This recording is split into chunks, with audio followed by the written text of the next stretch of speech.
ሰላም ሰላም ከመይ ውዒልኩም ክቡራት ተኸታተልታይ ደሓን ዲኹም? ኣነ ሰላም እየ እግዚኣብሔር ይመስገን። ከማይ ሰላም ክትሉ በዓልቲ ሙሉ ተስፋ እየ። ሓፍትኩም መረባና ሸር ሰብስክራይብ ላይክ ምግባር ቤተሰብ ዘይኮንኩም ቤተሰብ ክትኮኑ ብትሕትና ይላበኩም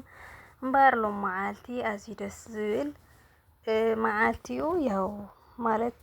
ንኹልና እውን ክጠቕመና ኢሉ እምፅእዮ እንታይ እዩ ዝጠቕመና ኣቑሑት ካብ ዝዓዲ ሓደ ነገራት ምስ ኣቑሑት ጌርና ክንሰዶ ንደሊ ኢና ንሰድድ እውን ኣለና ማለት እዩ። ሙሉእ ንሙሉእ እኳ ተዘይኮነስ ኤሌክትሪካዊ ንብረት ከምኒ ዓሰራ ኣስሊ ዝኾኑስ ኣብ ይርከቡ ከመይ ጌርና ማለት ሲ ኣብ ትግራይ ኣሎ ይኹሉ ግን ክንዲ ናይ ስዑደ ይምፅን ያው ተኣስልሲ ኣያቱና ዓዲ ብጣዕሚ ክባር ስለ ዝኾነ ማለት እዩ። ኣብዚ ግን ብፍላይ መዓልቲ ፈሊጥና መዓዝ ግዛእ መዓዝ ወርሒ ይሐይሽ ዝብል መብዛሕቲና እኳ ንፈልጦ ተኾና ንሓደሽቲ ዝኾንክን ግን ኣብ ግዜ ሮማዳን ከምዚ ይቅነና ኣብ ግዜ ዒድ ወጠን ዝበሃል ካልኣይ ሳልሳይ ከዓ ሓድሽ ዓመት ክበፅእ እንዳሃሎ ኣብዚ ማለት እዩ። ኣብ ዒድ ሕጃ እውን ክቐርብ እናሃለወ ተኽፊዝ ዝበሃል ኣሎ ብቕናስ ዋጋ ዋላ ተኽባር ይኹን ብፍላይ ብበዝሒ ተምፅእ እንድሕር ኮይንኻ ብፍላይ ዓሞታት ግን ዘምፃልክን እንድሕር ኮይነን ማለት እዩ። ወይ ከዓ ናብቲ ዕዳጋ ሒዘና ክንዝኸዳ ተኾይነን ብጣዕሚ ርካሽ እዩ ሽዒቱ ኦሪጅናል ዝኾነ ማለት እዩና ዓሞይ ከዓ እዚአን ሓድያ ሂባትኒ ማለት እዩ። ብጣዕሚ ደስ ኢሉኒ እዚኣ ብጣዕሚ ዝፈትዋ ዋላ ጁስ ክሰርሐላ ትኽእል ንባዕልኻ ገዛኻ ዋላ ስጋ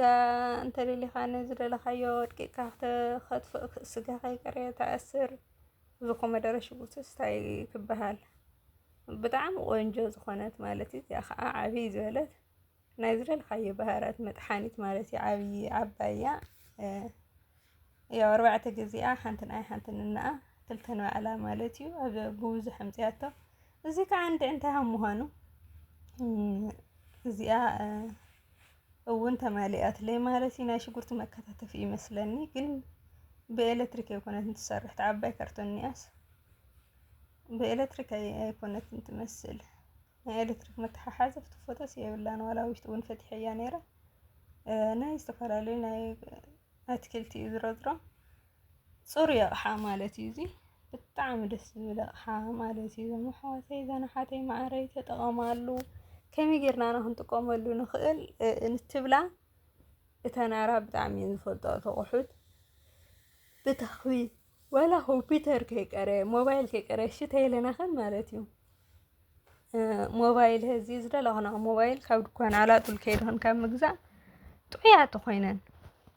ናይ ዝገር ሰባት ኮይነን ማለት እዩ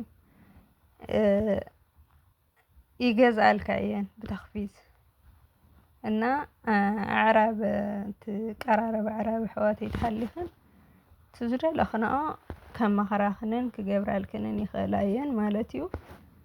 ብጣዕሚ ደስ ኢሉኒ ደስ ዝብል ፍንጃል ከዓ ኦሪጂናል እያ ኣምፅያ 6 ኣምፅያስ 2 ካርቶን እየ ሂባትኒ ክስእለስ ኣፀጊሙለይ መጠኽ ስለ ዝነበረ ማለት እዩ። 10 ኣምፅያቶስ ኣፀጊሙለይ ማለት እዩ። ደስ ዝብል ፍንጃል ኣላዒለ ርእዮ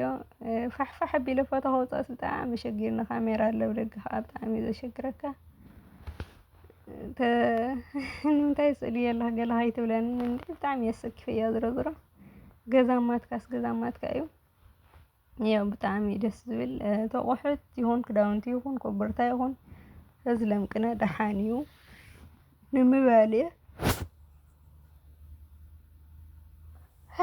ኣታዮ ክትዕስስ ክንደይ ከይነውሕ ሓቂ ምዝራብ ዘይድንጉ እዩ ዋይ ዋይ ደቀየሲ هبላ ቀሪያ በይንትና ይብላ ንሽቲ እዛ ሸር ከይትብለዋ ሓደራ ማለት እዩ። ከይትብለዋ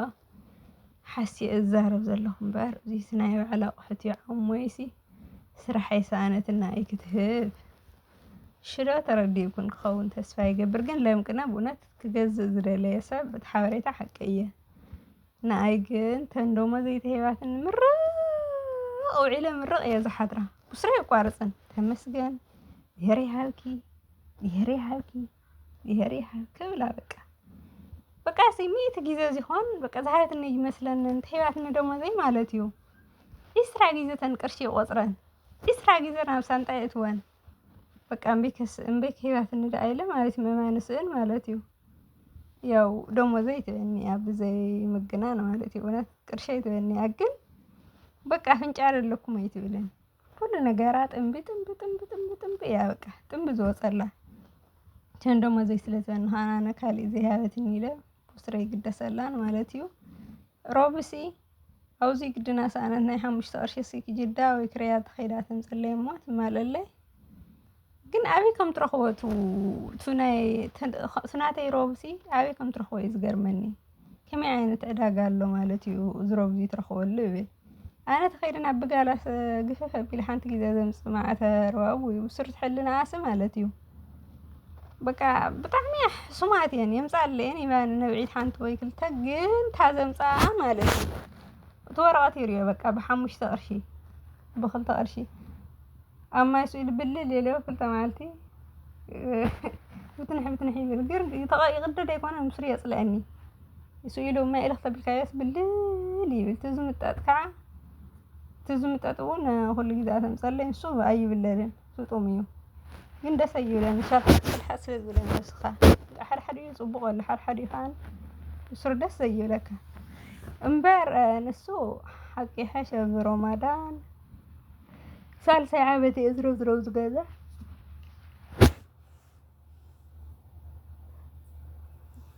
تحانيهم زمارة ريكونم صراحة متقاس طعمي بزحن امبر تحانيهم እግዚአብሔር ይመስገን ጸባይም ተحانيهم بسرغن تخامزي ويناني كامدي ገረና አለየስ ወሪድወን አይፈልጣን አነ ምን ይደለየለን በስር የዘይደለየለን ማለት ግን ምን ታይዳ አምጽፍዮ እንታይ ከተምህርና ሀብዚ ስታይክን ማርቴልከን መጀመሪያ ከምዚ ከነ ሓብሬታን ማሃብ ሓደሽ ዝሆን ክንየ ካልኣይ ከዓኒ ቻነልና ኣብ ከመይ ዓለም ትነብር ታይክ ሰርሐለ ዕላማ ኣለካ እንዲያው መጽቢያ ይቀርጽው ወንበር ከምዚ ተዓሸገ ነገር ክንሸይጥ ከለና በቪዲዮ ክንወጽ ከለና ነቲ ቻነልና በጣም ጽቡቅ እዩ ወለና ናድ ሰለስተ ይብለከን ኢሎምኒ ኢለናን ናልካይት ወግዒ ኮሙናል ከይኔት ወገንበር ነቲ ቻነል ጽቡቅ እዩ ዝኾነ ዕሽግ ነገር ከምዚ ምን ከይሪኦ ተሪና ይባዓልና ሓገበናና ሸፈና ማለት እዩ ነዚ መስል ዘነሕዋተይ ንኾም እምበር እንታይ ትምህርተና መኸረክብ ካብ ሓሶት ሲንታይ ይርከብ ንኸይት ብላኒ ዘረድእክን ዘለኹ ተስፋ ይገብር ተረዲእኩን ክኸውን እዚ ግን ብጣዕሚ ኦሪጂናሊ ብሓቂ ማለት እዩ መተኮስ ክዳን እዚ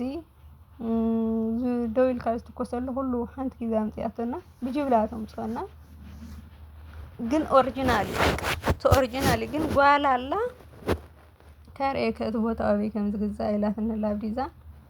እንተወጽ ይخرጸልከንየ እምበረ ድኳን ደሰሳይኑ ኦሪጂናል ቆሕሲ አበይ ይርከብ ፍሉዩ ይኸብር እምበር ንናይ ዋዕሉ ቦታ ኣለዎ ማለት ንምባልየ አማ ዞር ሕማዝ ክስታይ ከዓ ናይ በሐቂ እንሱ ለምቅደ ደሓንዩ ዋይ ቪዲዮ ቋም ስራሕ ተሲን ነታየ ናም በሐቋ ቪዲዮ ይስራሕ በስመ አብ ወመንፈስ ቅዱስ አሐድ አምላክ አሕዋተይ ማዕረይ ያድና ሰላም ይግበረልና ክፎይ ይስማና ክፎይ የሬና ጎይታይ ማዕረይ ዋይ ሕስ ተወልካስ ጓህጥራ ኮይኑ ምንም ሞራል ዘይወካ ዓድኻ ሰላም ተዘይረ ኮይኑሲ በቃ ዓድኻ ንኽትከድ ሞራል ዘይወካ ዝኾነ ነገር ክትገዝእ ሞራል ዘይወካ ዝኾነ ነገር ክትጥኽ ሞራል ዘይወካ በቃ ከምዚ እንኩሊል ትብል ኣሕዋተይ ካማይ ደይጠመክል ጸላይና እንኩሊል ይበሉ እግዚአብሔር አምላክ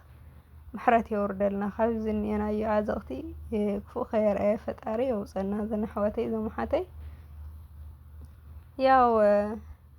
ተረዲኩም ክኸውን ተስፋ ይገብር ምጻርና ዘይቀረየና ምምጻሻ በዓድና ኸይድና ወሽካ ዕቢ ዝብልስ ከም ገበን ወይ ከዓ ከም ሕማቕ ከይትሓስብዎ ነቲ ቻነል ጠጠው ክብል ብኸመይ ጠጠው ይብል ዕላማ እዩ ኣጸቢቕን ተወርዶን ክትቀርጻን ዕድል ተረኺብክን ግን ከምዚታት ቀሪጽ ከነወርዳ ይኸን ክጠቕመክን ኢና ኻትክን ነቲ ቻነል እሲ ተርእዩ ቢው ቅርሺ ክንረክብ ዘይኮነስ ካመይ ኢሉ ጠጠው ይብል ሕጋዊ ይኸውን እዩ ዕላማና ነዚ ይመስል ሙሉእ ንሙሉእ ክርድአኩም ተስፋ ይገብር እንዲያውም ከምዚ ኢልካ ሸር ዝበልካዮ ሰለዎ ሸ ብጣዕሚ እዩ ዝረአይ እና ክሻዕ መወዳእታ ክትሪአለይ ከዓ ተስፋ ይገብር ክተዳምፃ ገለ ይኾነን ከፊትክን ናብ ስራሕክን ዘን ኣሕዋተይ ሮመዳን እዩ ብዝተኸኣለ መጠን ነተሓጋገዝና ነተኸባበርና ዕድመ ጥዕና ይሃብክን ብጣዕሚ እየ ዝፈትወክን ዘኽብረክን ክሳዕ ብኻሊእ ቪድዮ ንራኸብ ንሎሚ ዝነበረና ፃንሒት ነዚ ይመስል بسلام يراخبنا عدنا سلام يقبرلنا استفانقلو ናብ ሃገሮም ይምለሶም ንሕና እውን بسلام عدنا يملسنا ፈጣሪ ቅዱስ